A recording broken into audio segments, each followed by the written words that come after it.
Hello everyone and welcome back to Bacon. I'm actually recording this one right after the last one because I'm very interested in seeing what happens next. I'm actually going to try to avoid doing those things because last time I did end up losing my voice, so let's not make that mistake again, shall we? Oh, no I do not. Alright, return. There we go. Keep your stance straight, princess. Jordan gives me the warning, but too late on purpose. I can see the smile on her face as she effortlessly slides past my defenses and taps me on the shoulder with her wooden sword. I got you. Again. For the last few days, I've been practicing with Doreen and Garland because Klaude still does not come out of his room. The knights offered to train me, and right now they are teaching me about ways to hold a sword. This is slow, but Klaude did tell me I wouldn't be able to master the sword so quickly. Klaude. He made me so angry that one day that I could not even properly give him my gift, yet I still feel sad that he's not here teaching me himself. Come on, princess, focus. I jolt out of my reverie and nod at Jurian. Okay. I ready myself for her next strike and once again get tapped, this time on the hip. Garland takes over after Jurian, and then we do rounds where I try to hit them with certain strikes. They're both good at teaching, but it does not feel the same as Klaude's instruction. His lessons seemed less like they were out of a book. Don't worry, princess. It always starts out slow. Lamb was just as slow at training, but look at him now. Garland whips his head around in Jurian's direction, his face turning deep red. Jurian, that nickname. But you're so much fun to tease, Len. Oh my good gravy. She beams at him and then laughs at his embarrassed face. Our practice goes on for a few more minutes before the knights tell me to wrap up for the night. I think I'm going to stay out here for a bit. Princess, you know it's dangerous out here at night. If I don't return in 10 minutes, you can come back and check on me. Jurian seems unconvinced, but she eventually nods. Fine, but keep your guard up, princess.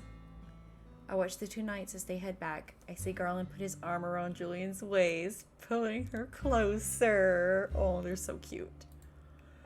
I turn away from the sight, ignoring the heavy feeling in my stomach. Aww. I'll just practice the swings for 5 more minutes. The only thing I hear in the clearing while I practice is my shallow breathing, the wind in my ears. Something breaks my concentration, however. I see a glimmer of color in the forest, and I instantly stop, my hands growing tense on the wooden sword. What was that? I glance around at my surroundings, and then I freeze when I feel a hand on my shoulder. I can feel someone's breath on my neck. This all feels familiar. Is this Klaude? Okay. This one seems like the more appropriate one. We'll see. I am pretty sure I recognize Claude's hand, but because I know it's him, I also know what he'd want me to do. I duck from his hand and turn quickly to point my sword. The tip of the wood is at the neck, and for a few stunned moments, I think I've won. Even Klaude looks surprised. It's really him. But then Claude's hands have moved, and he has one hand over my wrist and the other on my sword. Yeah! Good, Lucette, you realized you had an opening, but you broke your concentration. Klaude. Klaude removes his hands, allowing me to lower my sword. I'm sorry, Lucette. I feel my breath catch in my throat when Klaude holds out the rose pendant that I got for him. I feel my cheeks flush. Aw. You accidentally left this beautiful thing in my room when I came to return it. Return it? Yes, you left it in my room, and so I only thought it appropriate to bring it back to you. Does he really think I left it there on accident? Why would I leave it in your room on accident? What? I bought it for you and I wanted to give it to you, but you were acting so strangely, and Claude's eyes widened, the surprise clear on his face. Lucette, you bought this for me? Oh, why does he look so shocked? Klaude looks at me in awe for a few moments. His eyes go back down to the locket. He traces a finger around the intricate shape, his eyebrows slowly furrowing. It's to thank you for everything that you've done for me. Lucette. This is beautiful. He lets the chain fall through his fingers as he stares at the rose pendant with adoration. I feel my heartbeat stutter as he turns to regard me with the same gentle smile. Oh, hello. He leans forward and my breathing stops as he reaches out to hold up my glass slipper necklace. He's standing so close to me. Oh no. You really are a good person, Lucette. You completed your second deed. I think some kind of congratulations is in order. Is there anything you want that I can give to you? Uh-oh. I look at him and notice that Claude's smile doesn't reach his eyes. He still looks so sad. I feel like there is so much that I want from Klaude, but I do not want to ask for something that might make him sad. Okay, I really want to ask for a hug. I really want to ask for a hug. I really want to ask for a hug. I want to ask for a hug. But this game has also proven that they're kind of obsessed with smiles. But I really want to ask for a hug. Huh? Klaude looks at me in surprise. He thinks I am being foolish for making such a request, doesn't he? I shouldn't have said anything. Before I can say anything else, Klaude takes a step forward and wraps me in his arms. Aww. He pulls me toward him, and in those moments of silence, all I can hear is his heartbeat resounding in his chest. I can feel his warmth all around me, and his fingers clasp gently at my back. Oh, cute. I feel so strange. My heart is racing, my knees feel weak. Oh, it was the right one. Something like this. They're so cute. They're both blushing. He speaks right into my ear. It is surprisingly pleasant feeling. Oh. Suddenly, Klaude makes a noise of distress as he steps away from me. All the warmness that was pressed against me one moment ago is all gone. The camera suddenly stops, eyes wide. He puts his hand on his chest and takes a step away from me, his fingers clutching at the fabric of his shirt. Oh dear. Uh-oh. Klaude has this pained expression on his face, only making me more anxious. Not now. Klaude, are you okay? What's wrong? Oh, Lucette, don't worry about it. He lowers his hand with the pained smile slowly fading from his face. This does little to reassure me. Was it my fault you were locked in your room for so long? He just looks so pained to be anywhere near me. Nope, most definitely not. I was feeling under the weather. And also bitter. Bitter? Why would he feel bitter? Oh, but it's not for you to worry about, darling. For now, we should head back. It's late, you need to rest. I just got back from patrol, so I would like to rest as well. Is there anything else I can do for you? No, sweet Lucette, you've already done enough for me. He clutches the rose locket to his chest and sighs out a little with a gentle smile. This smile feels real to me. This is a beautiful gift, and I will treasure it always. Thank you, Lucette. Now shall we head back? I nod at him, and we silently walk back to the Marchen. When we make it back to the tavern, I feel tired, but also lighter than I have for weeks. Klaude wishes me a good night before slowly walking off to his room holding the rose locket I gave him tightly. Today I am walking around town to do some errands with Klaude. It has been quite a while since we have done this. Though we are here to run errands, there is also something else that drew me into town today. Yesterday, Waltz came back to the Marchen and told us of an announcement the king was making today. Apparently that announcement had been posted for at least a week's time, but Waltz had only caught on to it after hearing about it from one of the crowds after one of his puppet shows. I am not sure what this announcement entails, but I feel that I need to see the king with my own eyes. I can see more people milling about than usual, which means most of them must be waiting for the king to speak. I have a bad feeling about this. It is not strange for the king to make announcements, but this feels so sudden. And with everything else that's happened to me, I feel on edge. Wow, Lucette, you made these bags sound a lot lighter than they actually be. Stop complaining, Miss Karma. You get valuable experience out of carrying bags. Seeing Karma complain is amusing, especially since I know he can handle the load. I feel like a servant. What does that make me when you make me carry all those bags before? An assistant? I roll my eyes at him. We're both working at the Marchen, you know. And then the thought strikes me. What do you even do at the Marchen? Klaude looks surprised at my question, but then he quickly smiles at me. I train the knights, of course.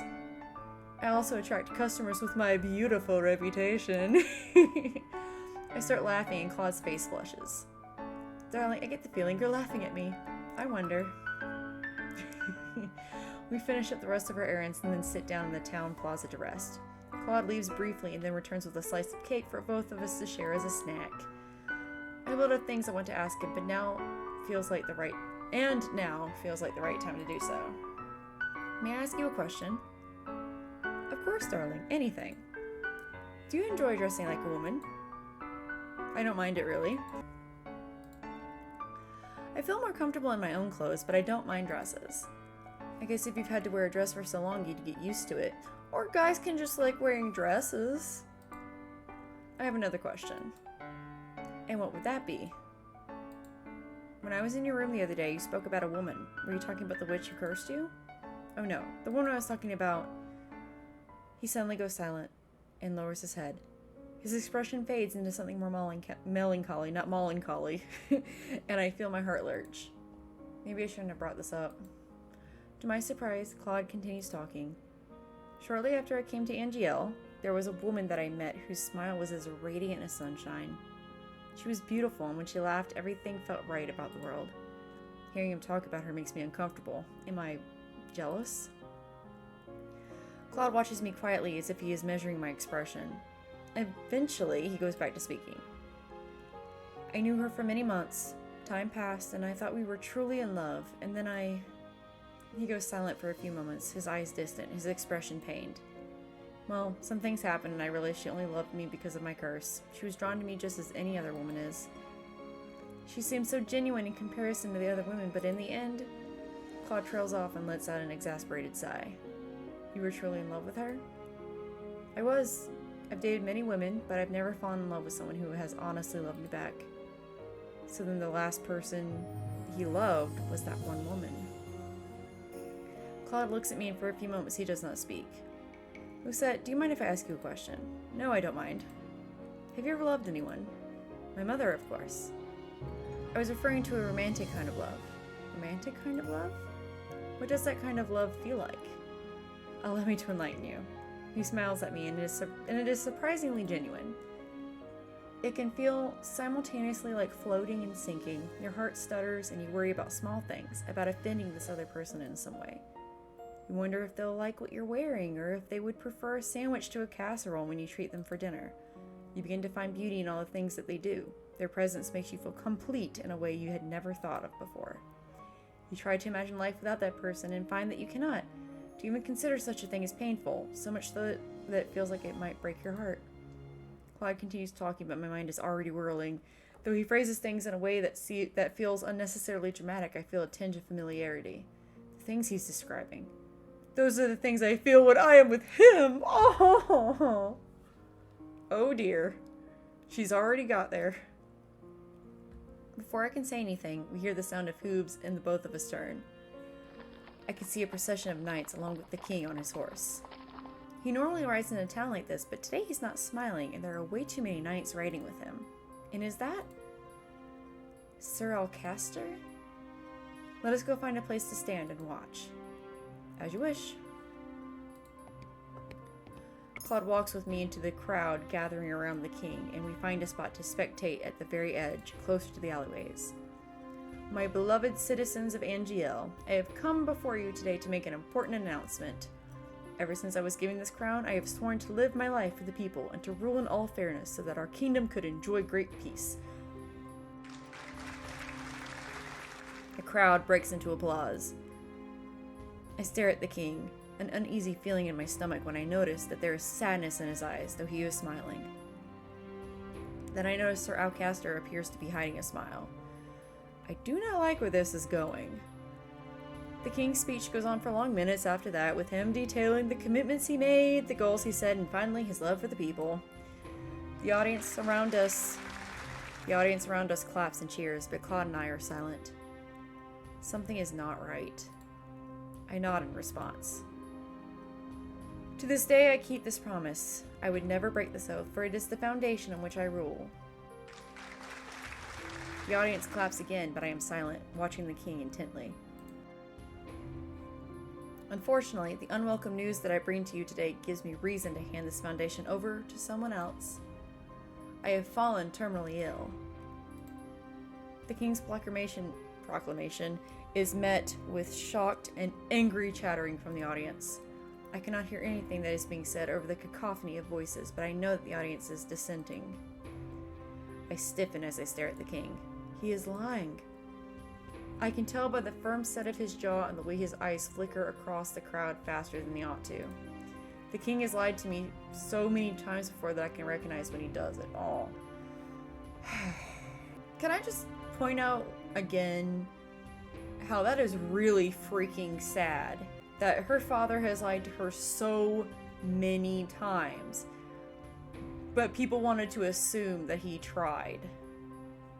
I mean, it's a good little plot point-ish type thing that she can recognize when he's lying, but it's really, really sad. I know that this unfortunate news must come as a shock, but this is an illness for which there is no current cure. As for the question of my successor, he trails off for a few moments, and I think I see something in his eyes that hints at urgency, but I'm not sure why. Crown Princess Emmeline is unmarried and still too young to rule on her own. I feel a pang of irritation and confusion. Another lie. Emmeline could rule just fine with the help of Sir Mithros and the others. After much thought, I have come to the conclusion that our kingdom, which still continues to face danger from the witches, is best put into the capable hands of the commander of the Order of Caldera, Sir Alcaster. What? I cannot hide my shock. The rest of the audience reacts similarly, their sudden outburst a testament to their confusion. While I will be providing support and assistance from the sidelines, I cannot in all good grace continue to wear this crown when I know I cannot serve my people as they deserve. Simply put, I believe that the witches have gained more power in the recent months, and that Sir Alcaster is best suited to deal with these conflicts.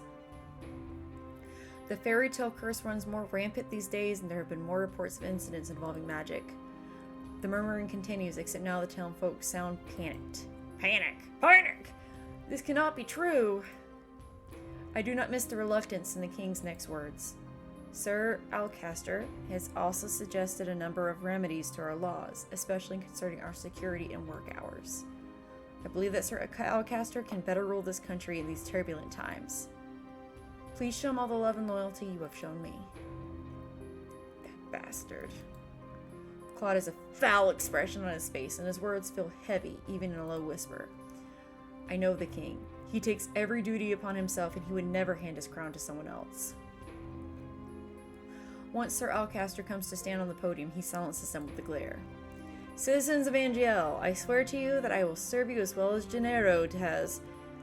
That being said, I also believe some changes will need to be made. Sir Alcaster continues to speak. He mentions things like curfews for safety, extended work hours, and additional taxes to go toward the knights, but I am slowly beginning to block out the drone of his voice. What is going on, sir? No, Alcaster must have done something to force the king into this charade. The king stands behind Alcaster with his hands clasped, his eyes alert. There is a helplessness to them that I have never seen before. It isn't long before the crowd's unsettled murmuring becomes agitated whispering. I am stunned when Klaude cups his hands to his mouth and starts shouting. There is only one king. King Gennaro!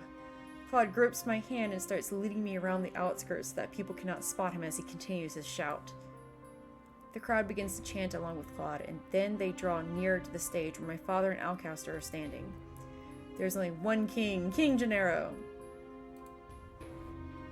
Let's go, Lucette. The crowd is right next to the platform now, and the chant carries on. Klaude pulls me behind him, but my mind is on my father and on his desperate eyes. I'm gonna save here. Hours later, the Martin's Tavern is chaotic. People are talking over each other, trying to relay the scene that they saw in town today. Every visitor here is talking about what they witnessed. I have been in a corner of the room this entire time, trying to understand everyone but failing.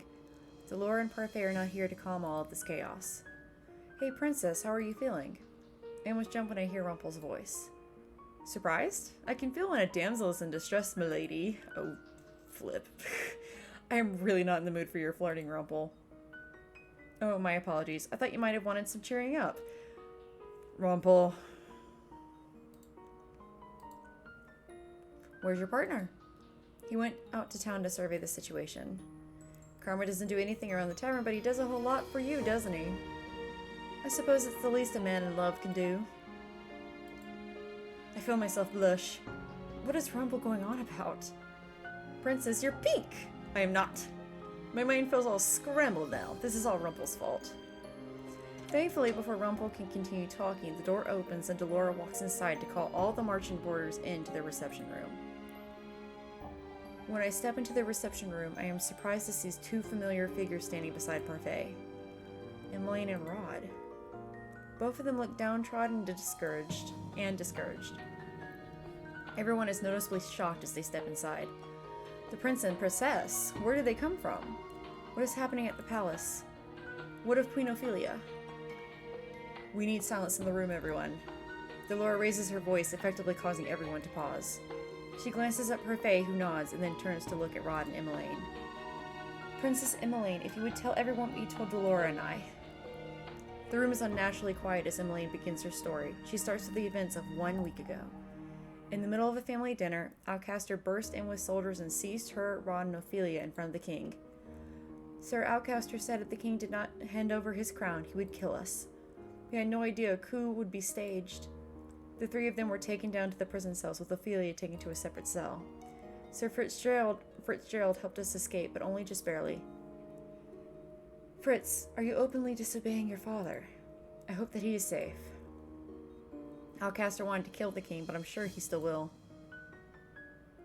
But he has no reason to. The king has already handed over his crown. I speak before even realizing. Everyone stares at me, including Rod and Emmeline. Alcaster is a fellow man. I only think he usurped the throne now without violence because he wants less resistance from the people. He never spoke up to my father before.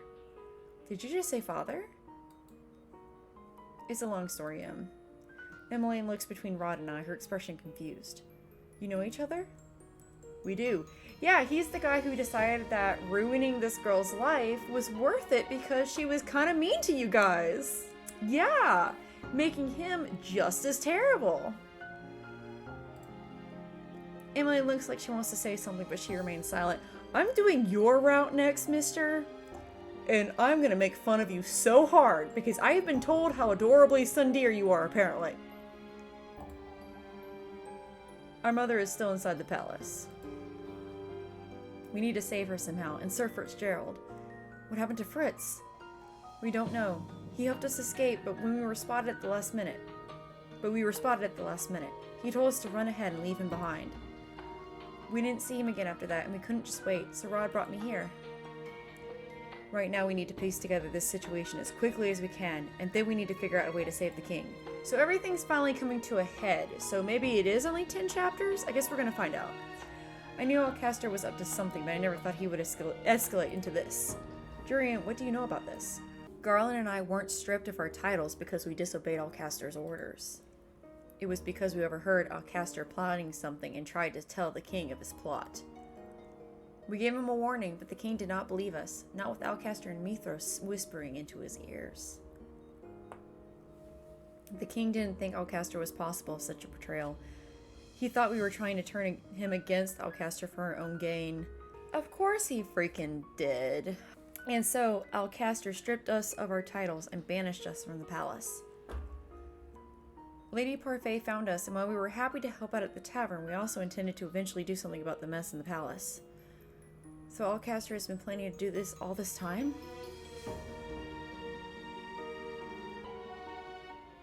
When we part for the night, Parfait and Delora take Rod and Emmeline to a room that they can share. It has been decided that they will be harbored here at the March Inn, a place that Emmeline apparently knew about but never came to because she wasn't cursed. Well, Rod did say that his family knew he was cursed. I noticed Emmeline looking at me many times throughout the night, but she never asked me anything. The next few days are a muddled mess. Everyone is busy trying to find out what happened and what can be done to help the king. I am sweeping the tavern half-heartedly one day, my thoughts on everything but my chores. Everyone's been trying to do something to help out the last few days. Though I've gone on quite a few trips in the town with Klaude to search for information, I haven't been able to find much. I feel so useless. I am finally on my break, so I decide to go into the reception room to rest. When I step inside, I notice Emmeline sitting on the couch. She waves me over as soon as she sees me. She sees me. She hasn't really openly spoken to me since she has been here. Parfait and Delora have been trying to hide her so as not to cause a ruckus in the March Inn. Rumors are dangerous now. You're Lucette, right? Yes. Rod told me about your curse. He said that you're the king's blood daughter. I'm really sorry. I'm shocked by Emmeline's sudden outburst. What? I didn't mean to, but I took your place. How could I forget my own sister? We're not blood related. That doesn't matter. I would love you regardless. Emmeline was always trying to take me out and do things with me back when I was still in the palace. I distanced myself from her because I thought the king loved her more than he loved me. I still think that maybe he does. He does, sweetie. It's been pretty clear that he does. As sad as that is. We weren't close. I barely spoke to you or to Rod. Didn't he tell you that? He did. But perhaps now we can turn over a new leaf. I will say Emmeline's pretty cute, though. Emmeline is as stubborn as always. I have more things to worry about than being her friend. I have to go. I walk off before the conversation can continue. Oh, so mean to that poor bunny. If I hadn't been cursed and remained in the palace, would Sir Alcaster have taken me hostage too?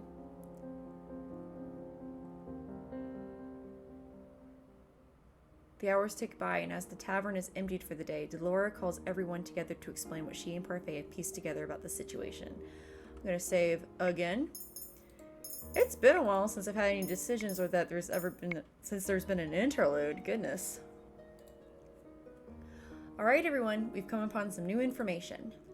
The first is that Alcaster has cracked down on the riots in town. Anyone seen protesting his rule is thrown in prison. Oh dear.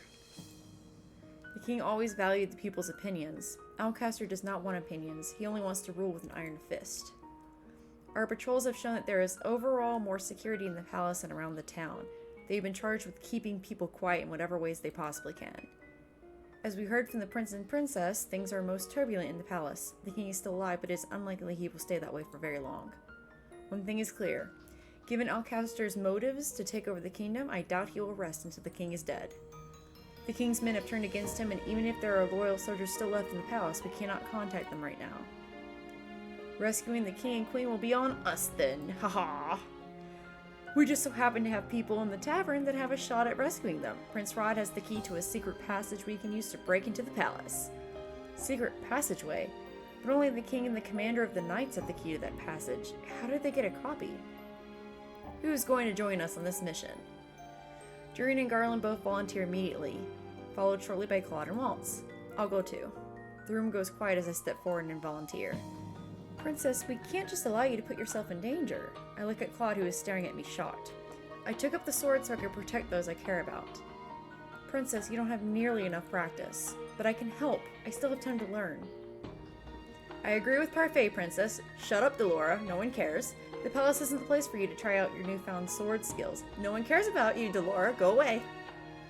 You may as well chain me up, because I refuse to stay here while all of you go to save the king. Princess.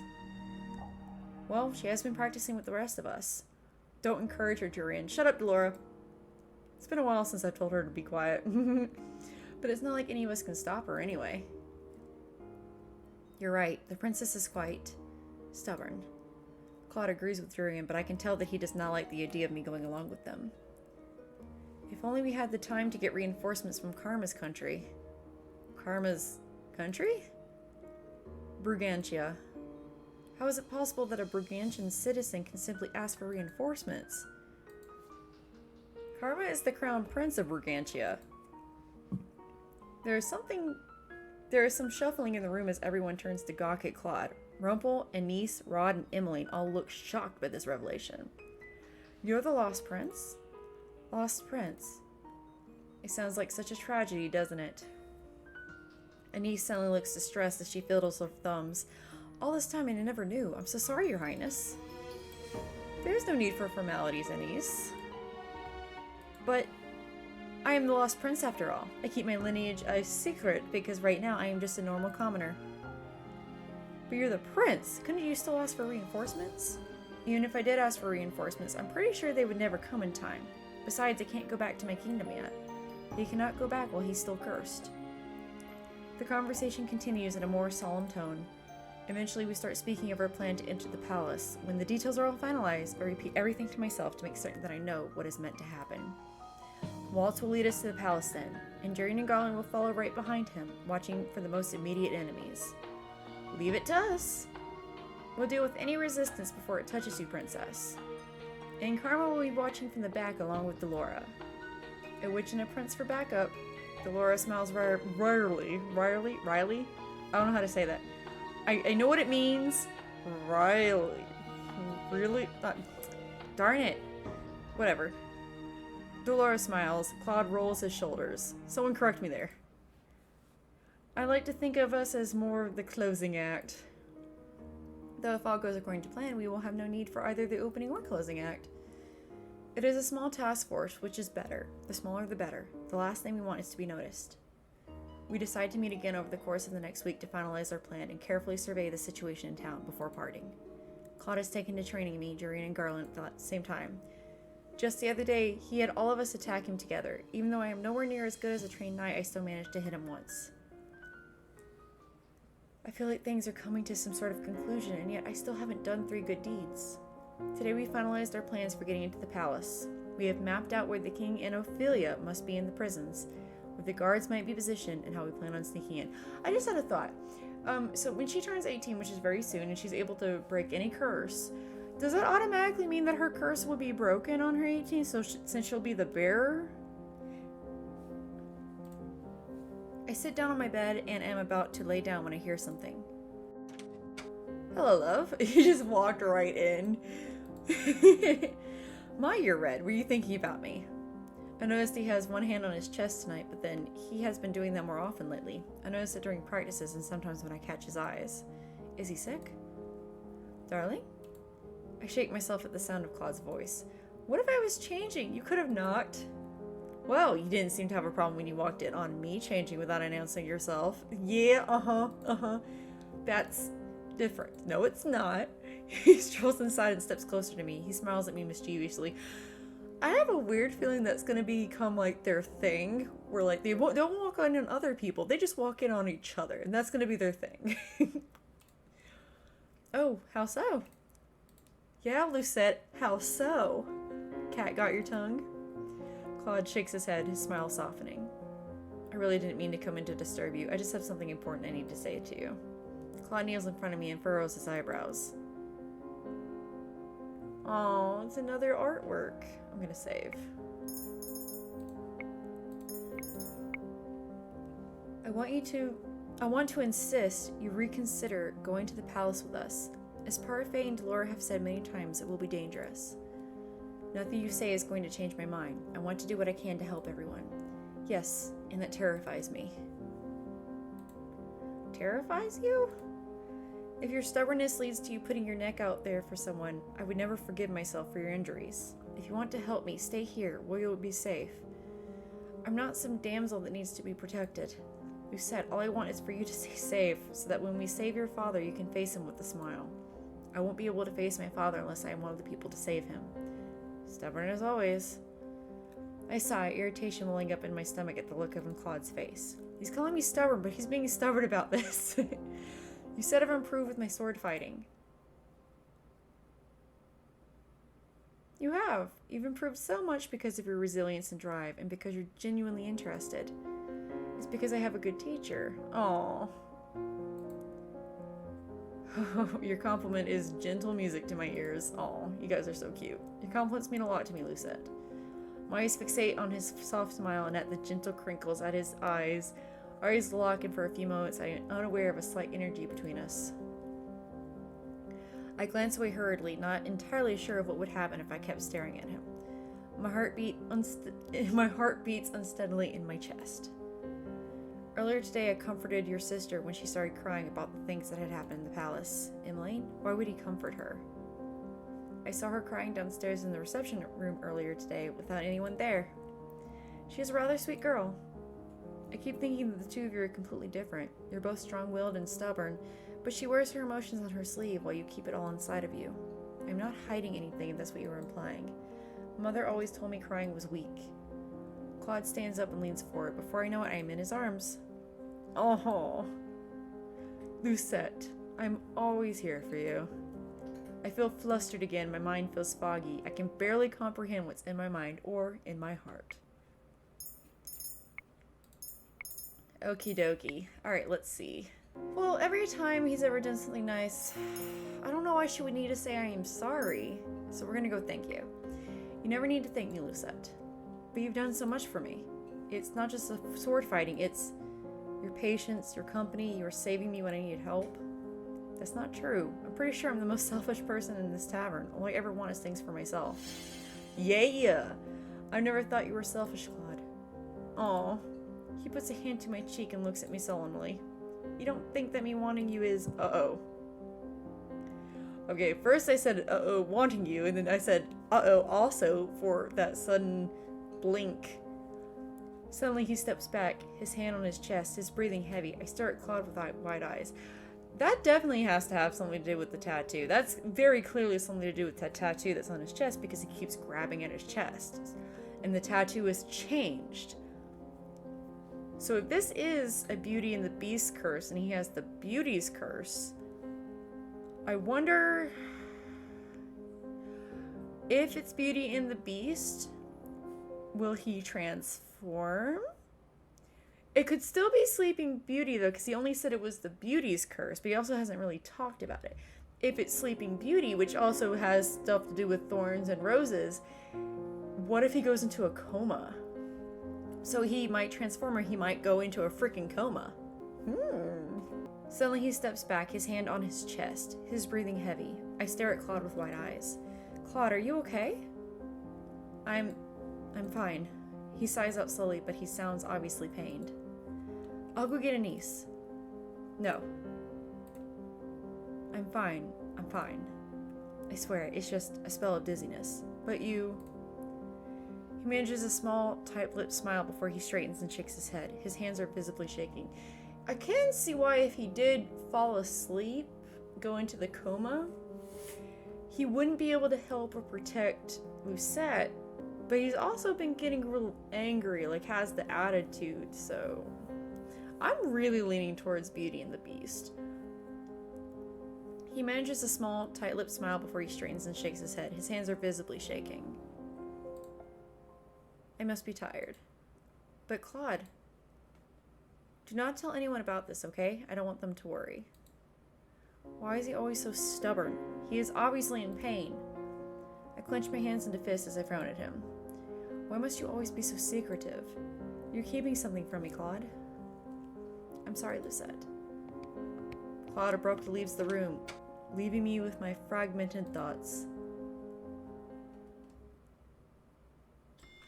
Okay, so I guess it's not doing the interludes anymore. So now we're in chapter 9. Are we about to be finished? I'm not going to go straight into this like I did. I'm not going to go straight into the next chapter like I did this one because I do need to make sure that I'm resting my voice and it is very late at night now. So I'm going to go ahead and end it here. Thank you guys so much for joining me. I am Bacon. And this so far has been the Cinderella phenomenon that you can play for free on Steam. If you like the video, feel free to like the video. If you like me, feel free to like, share, subscribe, comment, and all that lovely stuff. And I will see you guys next time. Bye-bye!